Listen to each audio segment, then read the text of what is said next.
Broadcasting from the commodity capital of the world, Zurich, Switzerland, this is Insider's Guide to Energy.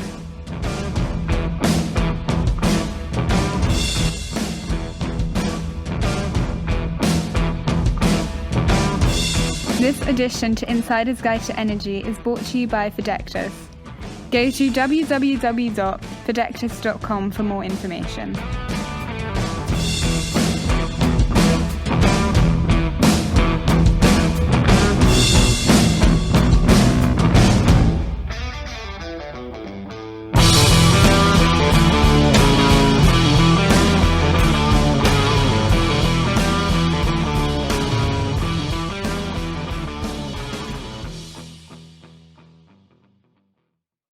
Welcome to Insider's Guide to Energy. I'm your host, Chris Sass, and with me every week is Johan Oberg. Johan, what's going on?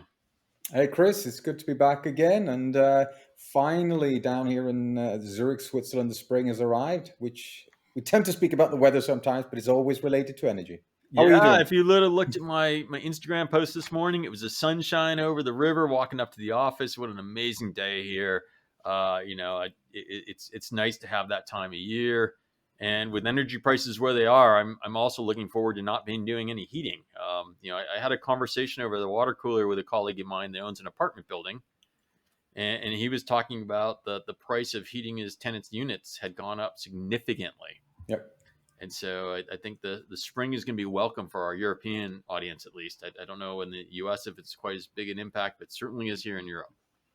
And then we'll come back to our ongoing discussion with air condition or not air condition, but let's leave that for another show. Oh, no, there's no discussion. I'm going to have my air conditioner on, and I'm not going to put up with the European heat when it gets to a heat wave. I'll tell you that right on the front end.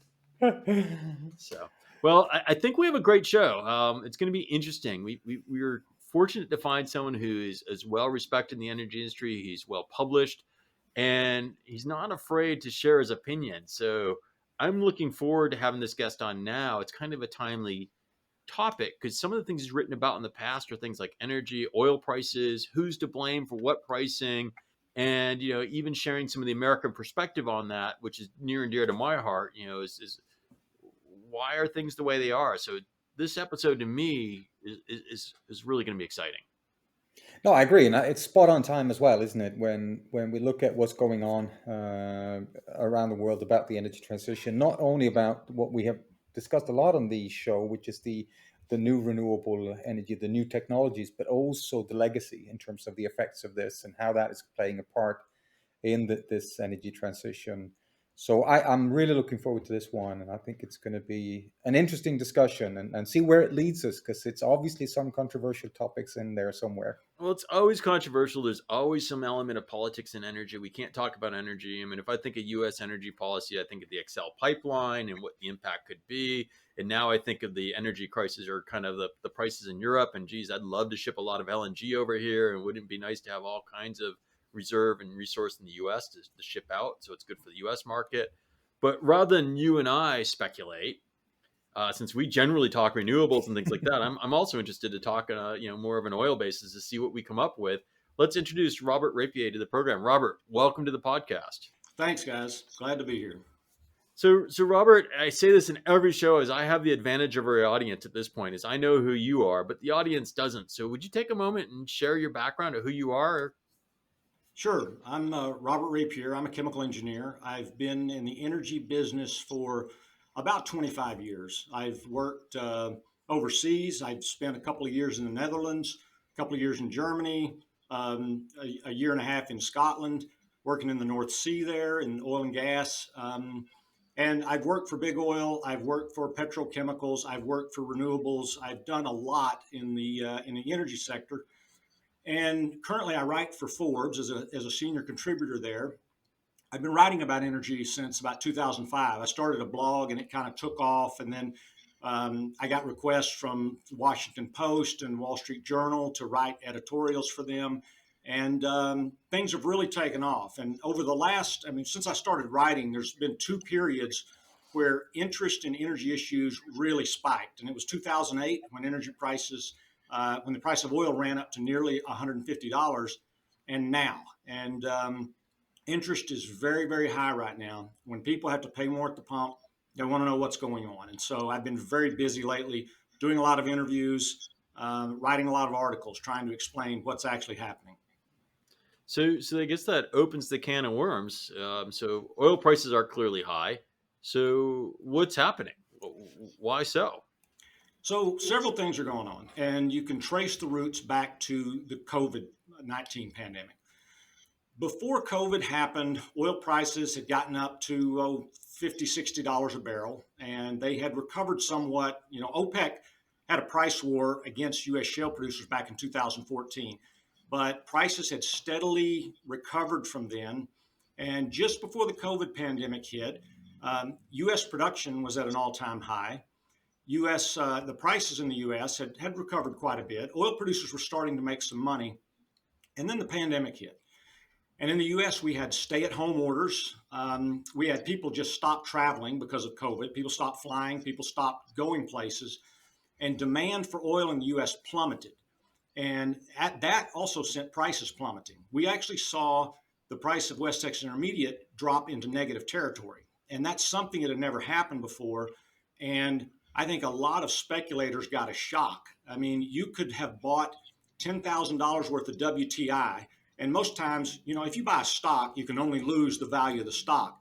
But when oil prices went negative, somebody that spent $10,000 on WTI could suddenly find themselves down $30,000, $40,000. And so they lost well more than their initial investment. So that put a lot of oil producers out of business. It caused a lot of small stripper wells, which account for a respectable amount of production in the U.S. Those wells got capped, and a lot of people just left the oil industry. And so in the second half of 2020, as the economy started to open back up, demand started to rise, but we had already set some things into motion that were going to make it difficult for oil production to rise back up as quickly. Those companies that went out of business, they're not going to start production back up. Those small wells that were capped, those could not be brought back online easily. And so we saw supply lagging demand, and then you saw oil prices start to rise. Now, here in the U.S., a lot of people blame Joe Biden for this, but what they don't realize is this started well before he took office. In the last 3 months of Trump's term, the average monthly price of WTI rose about 32%. And that's because oil production wasn't keeping up with demand. And that continued when Biden took over. It went up about 20% in Biden's first 3 months, nearly another 20% in the next 3 months. And then prices settled down. So for the second half of 2021, we traded between $70 and $80 a barrel. So Go ahead. So at the price points that you're seeing right now, is unconventional or fracking coming back into vogue? Is it? Because I remember being in Calgary in boom times, and I remember being in Calgary and it looked like a real estate, a bunch of empty apartments and things like that. So how is that kind of oil coming into the market these days at this prices? So drilling in the U.S., the number of rigs drilling for oil is up about 70% over the past year. Now, we do have a fracking sand shortage. And again, that's supply lines, that's worker shortages, and that's kind of putting a damper on the ability to continue to ramp up production. So drilling is definitely going up, but we're still not back to pre-pandemic levels. And just an increase in drilling, that's still going to take 6 to 12 months for that oil to actually hit the market. There's a long process that takes place. And what's happened this year, we had oil prices that had settled down in the $70, $80 range, and then Russia invaded Ukraine. Now, anytime a major oil producer is engaged in military activity, the markets get very nervous. And Russia is one of the 3 largest oil producers in the world. And that was the impetus for oil prices to go ahead and surge above $80. And so we averaged above $80 for the month of January. Then in February, when Russia invaded, prices averaged above $90. And then in March, when the U.S. said, we're not going to import any more Russian oil, price jumped up above $100. And it'll probably average above $100 this month. So that last $30 move is directly attributable to Russia invading Ukraine. So now is demand going down because of this? Most of our audience likes renewables and would love to see less hydrocarbons used. But we all know the world is still run on hydrocarbons. It's not there yet. Is demand side reflecting the price? Is that happening? Not really. In the short term, demand for oil is pretty inelastic. And if you look back in 2008, even when prices shot up so high, we didn't see a big change in demand. And I just saw a graph yesterday that plotted the last, I think, 15 years of gasoline demand versus oil prices. There was a very small change in demand, but it was very small. I mean, it's not like you would expect for most goods. If the price of most goods doubled, you'd see a substantial decrease. But people need gasoline to get to work, and they any discretionary usage, yes, they can cut back a little bit, but that doesn't move the needle a lot. In the long term, yes. I mean, if we sustain $100+, yes, that helps renewables in the long run, but not in the short term. It doesn't affect demand a lot. So if we go back to elaborate a little bit on the last question in terms of the March incidents and what's going on in Russia versus the US, and I, by all means, not an expert on oil or the US economy, but if you look at the oil price, we're talking about energy independence. We're talking about not being, and I think every US president's spoken about this since, I don't know when, but a long, long time back in time. How much of the US oil is actually imported by Russia, and how come such a big impact on the US market? I can understand the European market because we're by far more connected in terms of gas and oil, but how can this have such an impact on the US, where we talked about energy independence, and especially from Russia? This is something I really don't get my head around. So the U.S., when we include Russian crude oil and imports like gasoline, finished products, they supplied 7% of our energy last year, and that it was mostly finished products, but we did get 200,000 or 300,000 barrels a day of crude oil from Russia. So we're not highly dependent on them, but they were the third leading supplier for us behind Canada and Mexico. So they were the largest overseas producer for us, or supplier for the U.S. So most of that is heavy oil that comes into the Gulf Coast.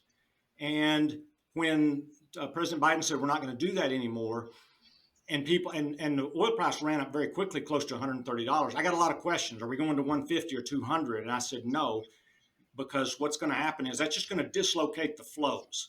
That Russian oil is going to end up going somewhere else. We're going to have to backfill it with Venezuela or somewhere else, and the price will settle down. To get $150 or $200 is going to require Russian oil to come completely off the market. And then there's no telling how high oil would go, because Russia does supply a large amount of global exports.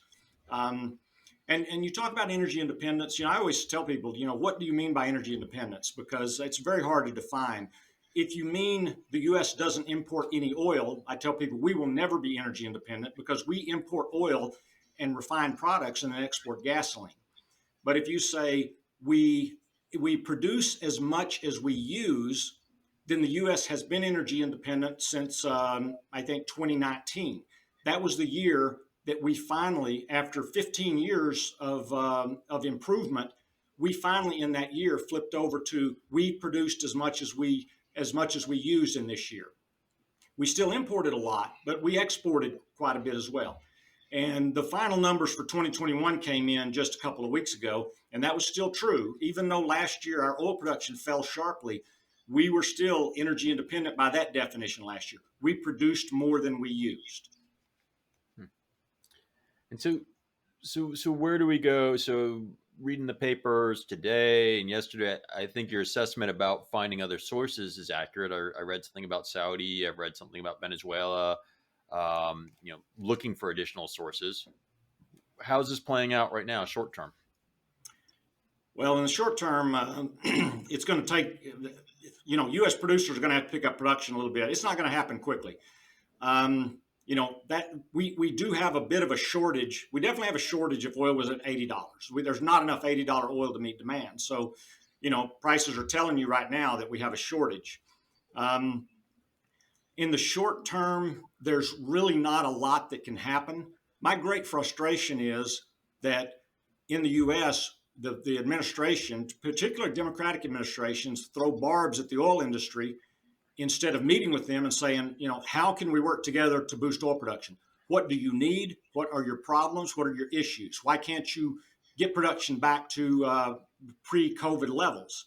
And instead, we're throwing barbs at the oil industry, and we're going down and meeting with Venezuela, and we're making overtures to Saudi Arabia. And for me, that's very frustrating, because I think our domestic oil industry here in the U.S. has a lot to offer, and the administration should be meeting with them and understanding really what the issues are. But in the past, and my memory's foggy, but I thought we used strategic reserves to help when these kind of unnatural spikes took place, when there was politics or geopolitics driving temporary state of being, right? So, you're talking about, if you look at the average American or someone that has to drive, I mean, if you look at the cost percentage that they put in, if you're in lower income brackets and you have to drive to work, you kind of still need to do it. And so the government would step in and help get prices down. Is that not happening, or is that not part of the cards? Or is not the reserves? Why? Yes, that is happening. The administration announced releases of oil from the Strategic Petroleum Reserve to kind of help mitigate. I always say that in the short term, a president doesn't have very many options for impacting oil prices, but one of those is release of oil from the Strategic Petroleum Reserve, and they have announced that they're going to do that. Yeah, so that follows the historic line that I recall, from other times when oil's gone up, that's what presidents tend to do. So I guess you're talking about kind of the negative on it. Longer term, what about renewables? What about? I mean, it seems like there's a huge dependency on oil, which we know. Where are things headed from? Are you getting asked to write about that? I mean, there's so much hype, so much money, so much talk. I mean, we spend all our time talking about renewables and what's coming down. Where does that fit into your conversations? Yeah, I mean, electric vehicles are growing quickly, and whenever I write about lithium or electric vehicles, those articles are always very popular. People want to know, where things are going. I try to temper them a little bit by pointing at Norway. Norway has had the fastest and highest penetration of electric vehicles in the world, but their oil consumption hasn't changed much. If you look over the past decade, oil consumption is about where it was. And there are several reasons for that. Their population has grown, their GDP has grown. And so you'll see that. You see it places like California in the U.S., where we have the most electric vehicles. You just don't see a lot of change in oil demand. So I caution people. I'm optimistic that we're going to increase electric vehicles in the U.S. quite a bit, but it's just going to take a lot longer to impact oil production than a lot of people think, and our oil demand. So coming back a little bit to kind of the transition from COVID, especially looking at the U.S. market, there's a lot of discussion saying that we're going to go back to where we were, which I'm not really convinced, because there is across a cultural change in terms of corporates, in terms of how we address. We might not drive as much, we might not fly as much. Working remote has become, I know in the US it's probably a little bit more common than in Europe, but even in Europe now that's becoming the norm rather than the exception. So surely the way we changed, and COVID was a big contributor to this in all its negativity, but it's been. Don't we see anything regarding that the cultural change has also driven down the demand? Or do we kind of expect that once we're out of this COVID, we're back to exactly the same we were, growing population, fly even more cars on the road, the EV transition takes a little bit longer than we thought, so oil will be there.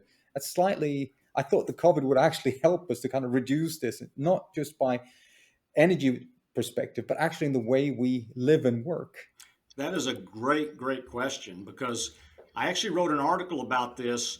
As COVID was playing out, I wrote an article. I said, oil demand will never be back where it was, because people are going to change the way they work. People are going to find out they like working from home. And so I thought our pre-COVID oil production, we'd never get back to that level, because we'd never need to get back to that level. And I can tell you personally, my commute back and forth to work a year ago wasn't bad at all. And lately, it's worse than it was before COVID. So I see things back to where they were. I see demand in the U.S. back to where it was. The highways are just as crowded as they were before. So I've said recently, I think I was wrong. I think I was wrong because, I mean, there may be more people working from home, but the population is still growing. There's still more people out on the roads. The one day of the week I do notice a difference is Friday. I guess a lot of people, there's a lot of 4-day work weeks, and maybe a lot of people work from home on Friday. So I do notice a substantial difference in traffic on Friday, but Monday through Thursday, it's as bad or worse than it ever was. But weren't cafe standards and things like that put in place to handle that kind of growth? So even though we had more vehicles, they were more efficient, and as manufacturers, their average mileage would go up. Is that not still the case? Yeah, but there were a lot of loopholes around there. For example, a E85, a vehicle capable of running on 85% ethanol. Mhm. If you had an E85 vehicle, you got credit for it as if it's running on 85% ethanol all the time, even though it may be running on gasoline all the time. So auto manufacturers played a lot of games, and it hasn't really affected. I think if I look at gasoline demand, it's roughly where it was probably 10 years ago. I'd have to look, but I think where gasoline demand is about back to where it was. I don't think we've seen a major decrease. We did in 2020, but it's bounced back, and it's probably about back to where it was. So, so we're talking quite a bit about oil. I did read an article. I think you talked about the XL pipeline and gas as well. Is that something that you're talking about quite a bit in this environment? I have. So I've talked about the Keystone XL pipeline, and this is I've written many words and many articles about the Keystone XL pipeline. So there's an existing Keystone pipeline. It brings oil from Canada down into the U.S. And the Keystone XL was an expansion and an extension of this pipeline that was going to bring more of that oil down into the U.S. And that became a symbol for an environmental movement. And so you had people protesting the pipeline, you had lawsuit after lawsuit, and ultimately, President Obama, his State Department actually came out and gave it a thumbs up. And another thing, more importantly, they did an assessment and they said, if this pipeline is not built and the demand is still there, an average of 6 people a year will die if that oil gets to market other ways. And that's because of train collisions and train derailments. And we saw that in Quebec. We saw a train derailment in 2013 that wiped out a big chunk of a town and killed 47 people. So pipelines are much safer ways to transport oil. So I always said, look, the win-win situation here, you have a private company wanting to hire Americans and use American goods and support American jobs to build this pipeline. Let them build that pipeline and then work hard to ensure that it's never needed. So do everything you can. Any government proceeds from that pipeline, you could plow them right back into renewables. You could do everything you could to try to minimize the need for the pipeline. But if it's needed, it's there. And so President Obama nixed the pipeline. President Trump gave it thumbs up again, and so they were working on it. And then President Biden came in and he nixed it again. I think the pipeline is dead, but I think that was a political mistake and a strategic mistake because think about it. I mean, we're going to have other crises in the future. And if we don't transition off oil as quickly as we think we do, we think we should, and we still have a demand, then the pipeline is there for us. And if we don't need the oil, well, then TransCanada, now TC Energy, they spent billions of dollars to build that pipeline, and it's not needed. But if it's there, it's needed. If it's there, we have it. But if it's not there, then we'll get into a situation where if we still need that oil, it's going to come by rail and truck, and it's going to come from Venezuela and Saudi Arabia, and a lot of times come from places that have foreign policies that are hostile to the U.S. So I've always argued, build that pipeline, make sure it's there, get oil from a friendly source to the north, and from a place that has, high environmental standards and high worker safety standards. So which I totally agree with, but something that I want to just touch base on. I mentioned it briefly before, and I saw a documentary not long ago where they basically went through the inauguration speeches and some of the speeches of every single American presidents back to probably could have been Nixon. It's way back, and part of it was always about let's get our oil independence off some of the states. Let's move towards renewable energy. So the message has been pretty clear for 50 plus years. But still, we're now in 2022 and saying that we need to increase this. We need to start thinking differently. And is there a risk that once, hopefully soon, the situation in Ukraine and Russia settles down, we're back to where we were again? Or is things changing? You've been in the industry for quite some time. We see that oil is going up, but surely things are changing, or is it not? Is this just kind of a water balloon? No, you're right. You're right. So I wrote a book a few years ago, and I documented exactly what you said. Every president since at least Nixon has talked about energy independence, and some have made very important policy decisions that affected the U.S. Our energy balance. With Richard Nixon, he cleared away all the hurdles to build the Trans-Alaska Pipeline. That was a very important decision that he made. It didn't pay out during his administration, but it did years later when oil started coming from the Alaska Pipeline, and that helped reduce foreign dependence on oil. But you're right. I mean, the thing is, oil is convenient. We pull up to the service station and we expect the gasoline to be there, and that's very convenient for us. And, a lot of people, I do think, electric vehicles are going to become more and more common. I'm seeing them, I'm in Phoenix, Arizona. I see them more and more on the roads all the time, but it's just going to take a while. I mean, we're still looking at 10 or 15 plus years of high oil dependence before that really starts to make an impact. I mean, our oil dependence is going to be high for a while. But would you say then that is it the transition to EVs as the main part? I'm Scandinavian. I grew up very close to Norway.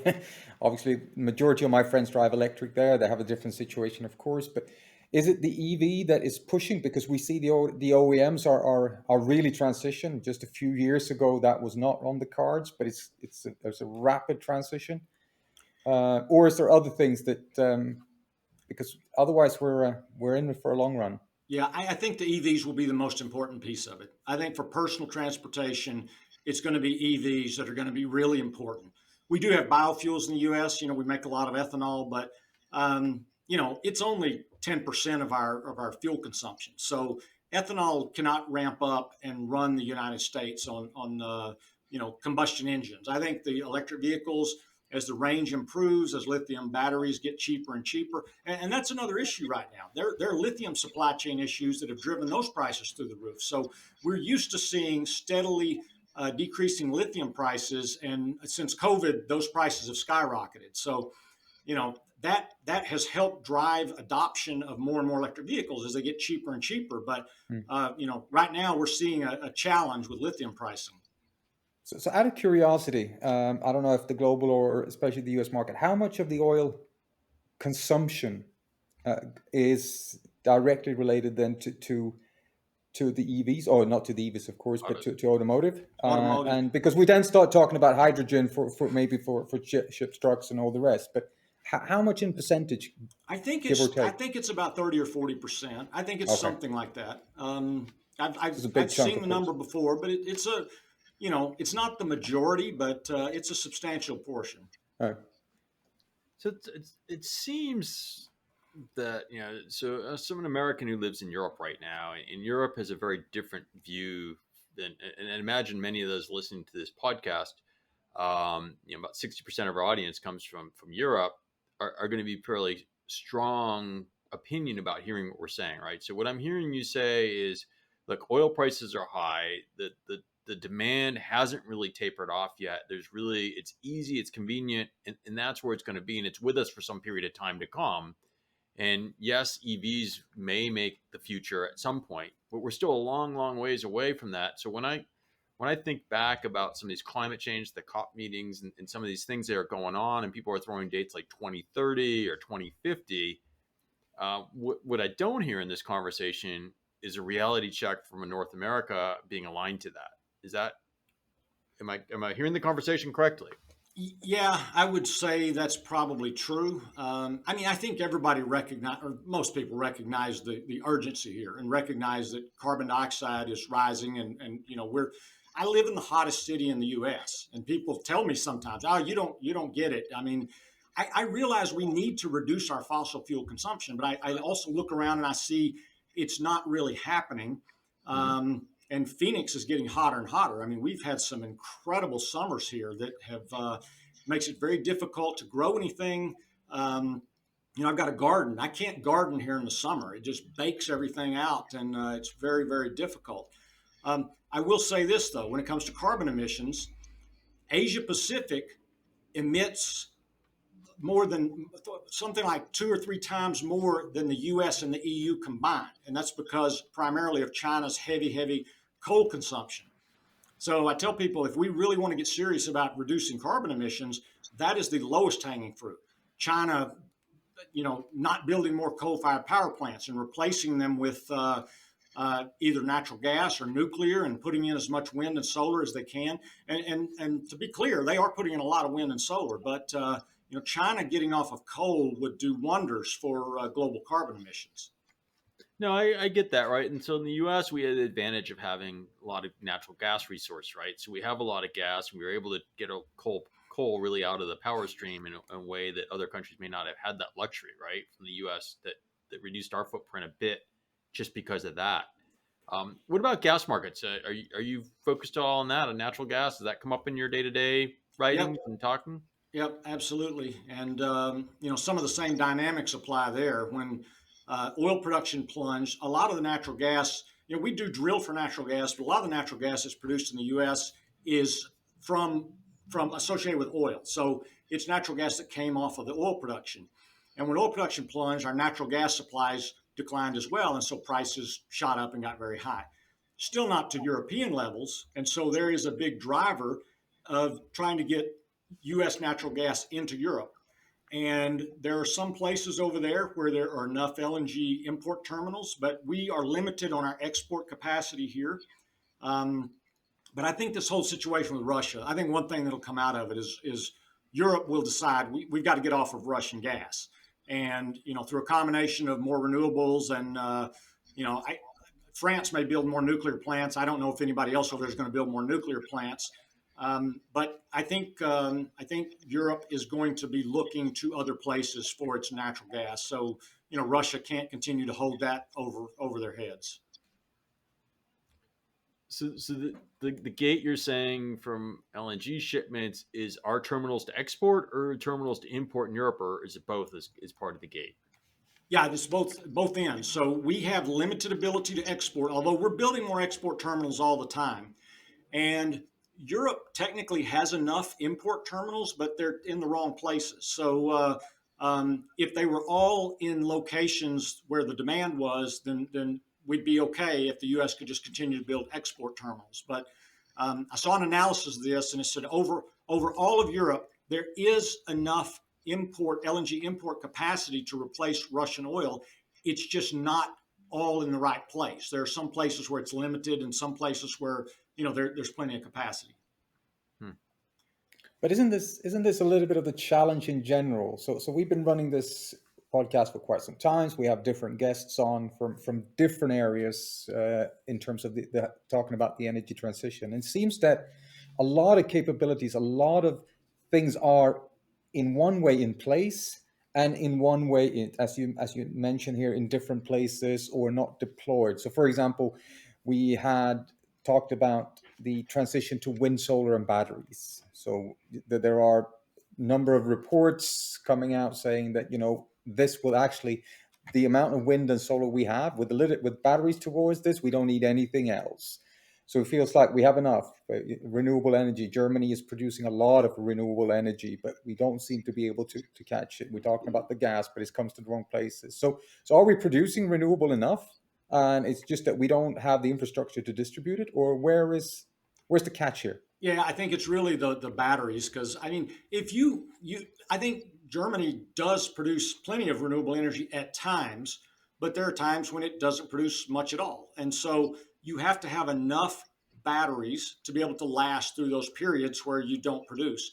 It happens in the U.S. too. We've had some areas that produce copious amounts of wind, and then for 3 days the wind doesn't blow. And so you've got, you go from very good production to zero production. And so you have to be able to supplement that. And a combination of batteries, and in the U.S. it's usually natural gas because natural gas responds very quickly, and that's ultimately I think that is the future is large battery banks that can hold power for a long period of time and renewables, and that's the ideal scenario. The problem is always a lot of these energy projects take a long time to build. And so, it's just like in oil in the US. People say, why aren't oil companies ramping up production faster? Oil is $120 a barrel. Why can't they move production faster? Well, because these projects take years. And so they're not looking at today's prices. They're looking at what is the situation going to be 1 or 2 years from now. And so over there, if you're thinking about building an import terminal, you got to be thinking about that. Okay, what's the situation look like 5, 10, 20 years from now through the lifetime of this project? Is that something we want to sink money into or not? And same case with the Keystone Pipeline. You look at the Keystone XL Pipeline, they're going to put all that money into it.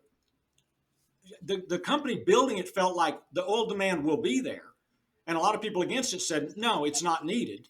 But I always said, if you got a private company willing to build it, let them build it. Let them take that risk. And, that's the case over there. If somebody wants to build an import terminal, I realize you're still supporting fossil fuel infrastructure.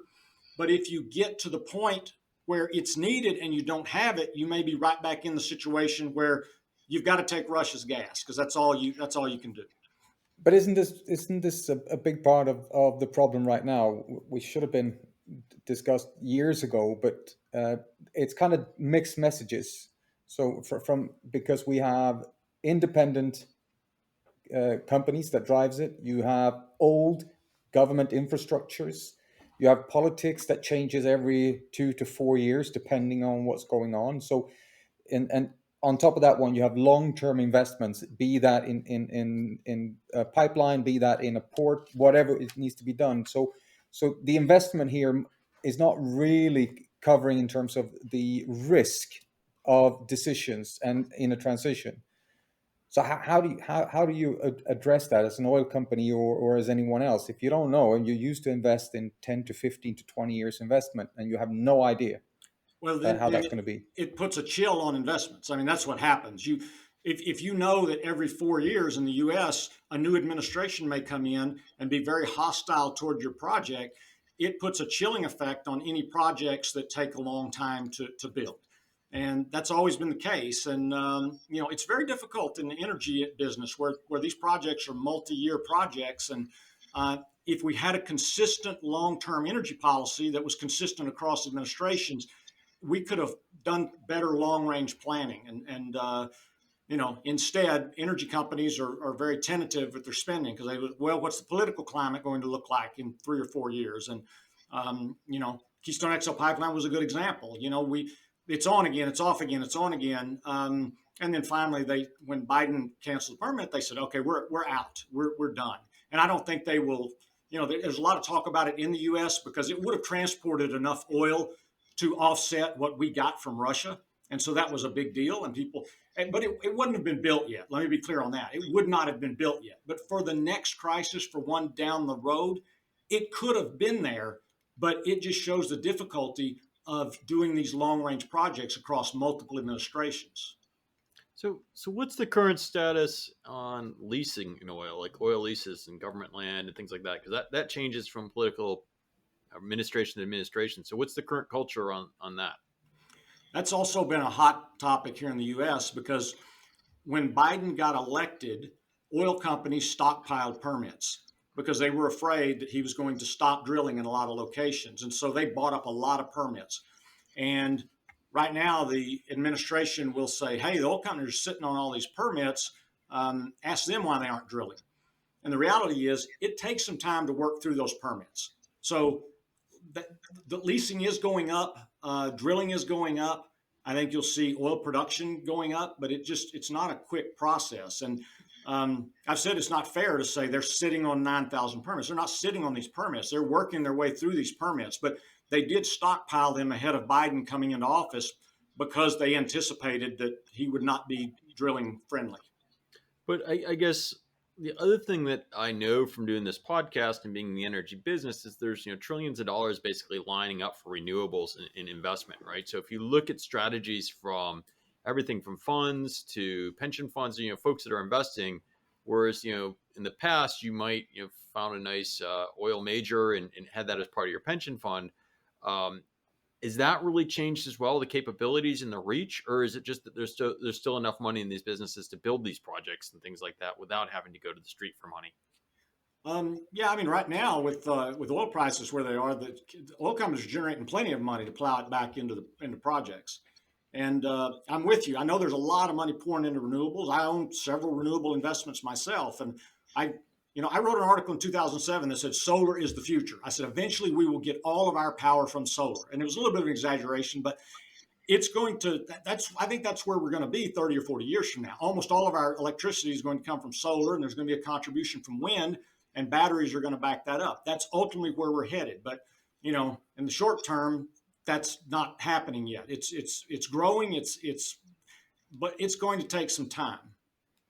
No, I get that, and I guess I go back to Johan's question about stranded assets, right? So you talk about putting these huge infrastructures in places that are just going to get stranded because there's not a 30-year return on an investment in these day and age if the sense of urgency there for reducing carbon and other environmental concerns are a factor, right? So it seems like it's you either need to get your return in a much shorter window to guarantee your investments, or your performa has got to be a totally different performa than in the years past, I believe. And I don't know that for a fact. That's just me pontificating.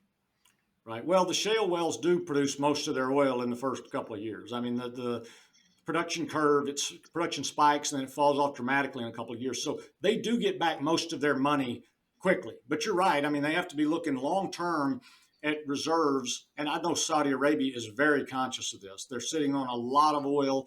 They'd like to get that oil sold. They don't want to get stranded. And so that is definitely a consideration with them.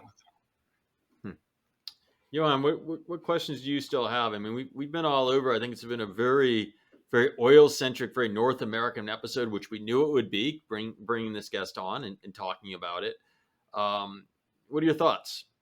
No, I found it fascinating because, as I said in the beginning, these are areas a little bit off. Well, not a little bit off, quite a bit off my expertise, and it's interesting to hear that it's not always as easy as just cutting it off and off we go. We're talking about timelines 2030, 2035.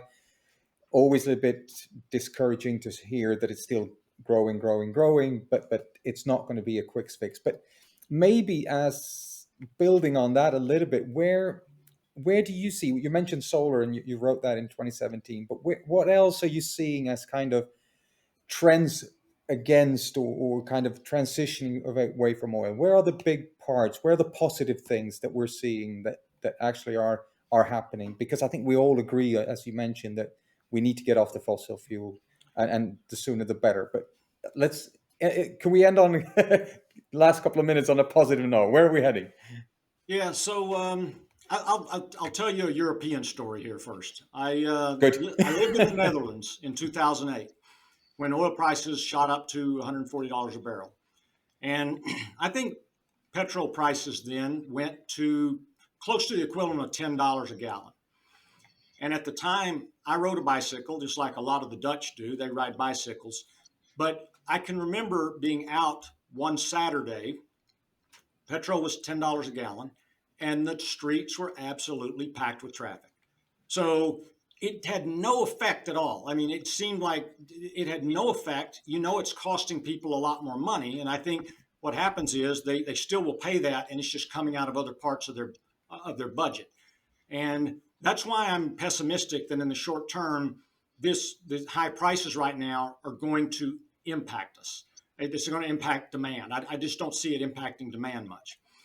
In the longer term, it will. All of these price shocks, I think people thinking about a next vehicle and looking at, electricity prices compared to oil prices right now are quite low.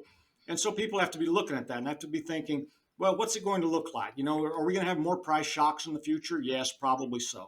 So I think that all helps renewables. It helps solar's growing fast in the U.S. It's growing fast in Europe. It's growing really fast in China. I mean, China's adding more solar capacity than anyone, which is very, very important. It's more important for them than anyone because of their heavy reliance on coal. So that's a positive development. It'll be more positive whenever it actually starts to reduce their coal consumption. They still use half the world's coal, and that's where the bulk of the carbon emissions are coming from. But there are a lot of bright spots. I'm very optimistic about solar, especially, and wind is going to continue to grow. But I've seen solar as the future for a long time. I see, getting cheaper and cheaper. I see solar panels on houses everywhere here. I lived in Hawaii for 5 years, from about 2009 to 2014, and electricity prices are very, very high. And you saw solar panels on every house out there. I mean, it was crazy. And I said, that's the future for the U.S. You're going to see that in the U.S. You're going to see everybody with solar panels on their houses, and I think that's where things are headed. So I guess, if you could make a crystal ball prediction, 6 months from now, where are the oil prices going to settle? So 6 months from now will be the end of summer driving season. So we're just now coming into summer driving season, and that's going to keep pressure on prices.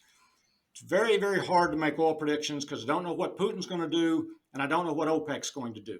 But assuming the status quo right now, I think we'll see some relief from oil prices 6 months from now, because U.S. producers, all the drilling that's increasing is going to start adding to the market. And so I don't think the status quo in Ukraine can go on for 6 months. I'd see something happening there. And most of the outcomes will be positive for oil prices. So I expect, we're here in March. I think by September, we will see oil prices back below $100, both because I think there'll be some kind of resolution in Ukraine, and because production in the U.S. and other countries, other countries are trying to take advantage of these high oil prices. So I think we will break back below $100 and be there in September. Interesting. Well, I want to thank you for sharing your insight. It's always nice to get a different view. And from this podcast point of view, we certainly have not talked about oil, as you can tell by both of our kind of maybe shocked look when you said a few things of, reality check of where people are and where the markets are. It was interesting and enlightening to me to hear where we're at. Frankly, I was a bit disappointed that we're not further along in my home country, because I would love to see us be more green. But I also know that the world still runs in oil, right? I'm a realist underneath and understand where we are. I'm just hoping that the transition goes as quick as possible. So thank you very much for being our guest today. Anytime, guys. Thank you for having me. And for our audience, you spent another hour listening to Insider's Guide to Energy. If you found this interesting, please share it. If you have comments or feedback, please don't be shy to leave them. We look forward to hearing that, and we will talk to you again next week. Bye-bye.